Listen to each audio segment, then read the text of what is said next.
आज घर में नई बहू की चलती है। घर में किसको चलावा है? बहुअन को, डुकरियन को ना पूछे। बोलो पूछेगा? अगर डुकरिया कछु कहे तो दो चार खरी खोटी और सुन ले बेचारी। सास को कोई ना पूछे। चलती तो देवी जी की है। देखो माताओं, ठीक है, बहू घर की लक्ष्मी होती है, घर में बहू की चलनी चाहिए, लेकिन बहुओं से भी निवेदन है, जहां चलनी चाहिए केवल वहीं चलाओ, हर जगह बिल्कुल मत चलाओ।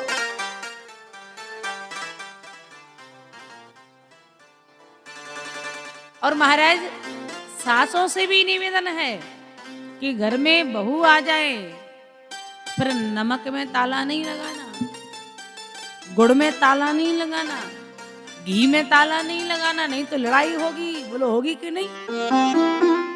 कछु कछु डुकरिया हाथ तो हिल रहे हैं, लेकिन घी में तालो लगा के चाबी गले में लटका रखी है। गलो हिल रहा, सिर हिल रहा, चलवे की कथा नहीं है, लेकिन फिर भी चाबी तो गले में लटकी है। माताओं, बहू घर में आ जाए तो फिर नमक घी तेल में ताला नहीं लगाना है, खाने पीने की चीज में ताला नहीं लगाओ। गृहस्थी का सारा कारोबार अपनी बहू को सौंप दो। देखो माताओं, बनाएगी तो वो अपने लिए, बिगाड़ेगी तो अपने लिए।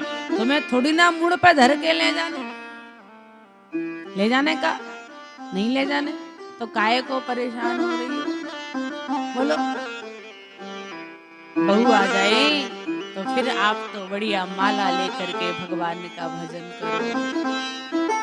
क्या करना है? भजन करना है। देखो, जब बहू नहीं आती है तब तक ये माताएं कहती हैं बहू आ जाएगी तो मैं सब कारभार गृहस्थी का छोड़ के भगवान का भजन करूंगी। लेकिन बहू आ जाती है तो मुझे लगता फिर तो और ज्यादा माया पकड़ लेती है। बहू के बाद फिर सोचती हैं नाती और हो जाए, नाती हो जाए फिर भगवान को भजन करेंगे।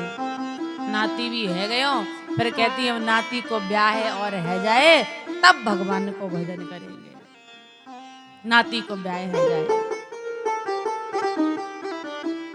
नहीं नहीं माताओं, घर में बहू आ जाए आप तो बस माला लेकर के ठाकुर जी का भजन करो। एक गृहस्थी का कार्यभार सब बहू को संभाल दो, सब दे दो उसको, लेकिन अपनी प्रॉपर्टी मत देना।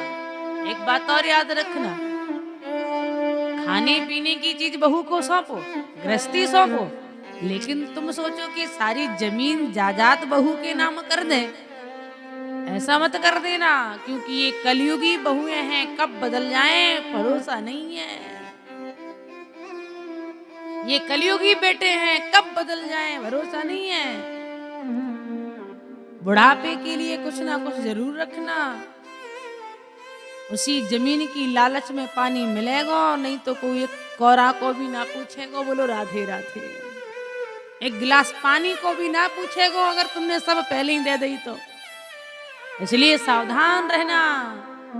बहू बेटा कितनी भी अच्छे हो, लेकिन बुढ़ापे के पहले जमीन मत देना। मरोगे तो इसके बाद तो बेटा बेटी को ही मिलना है ना, जो भी होगा परिवार को ही मिलना है ना, तो क्यों परेशान हो? मरने से पहले ऐसे मत करना, क्योंकि मैं देख रही हूं आज ये कलयुग के संतानों को कैसे बदल रही हैं। माँ बाप को रोटी के टुकड़े के लिए तरसा रही हैं, माता पिता की सेवा नहीं करना चाहते हैं। और सेवा कब तक होती है? जब तक पिताजी कुछ काम करने लायक है तब तक सेवा होती है।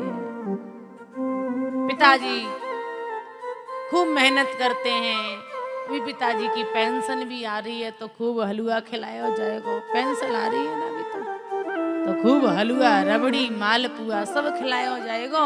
और जब देखा कि अब पिताजी कछु काम के नहीं है, सोई ठुकराना शुरू कर देते हैं। अरे दिन भर पड़े रहते हो, कोई काम नाम नहीं है, जाओ तीर्थ यात्रा कर आओ, कहीं घूम आओ, घर में ही पड़े रहते हो, दिमाग खाते रहते हो।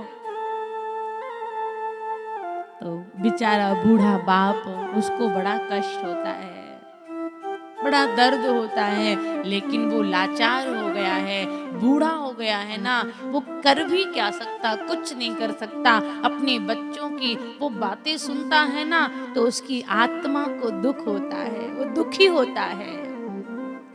भले ही उसकी आंख से आंसू नहीं निकलते, लेकिन आत्मा से आंसू जरूर निकलते हैं कि मेरा पुत्र, मेरा बेटा मुझे ऐसा कह रहा है।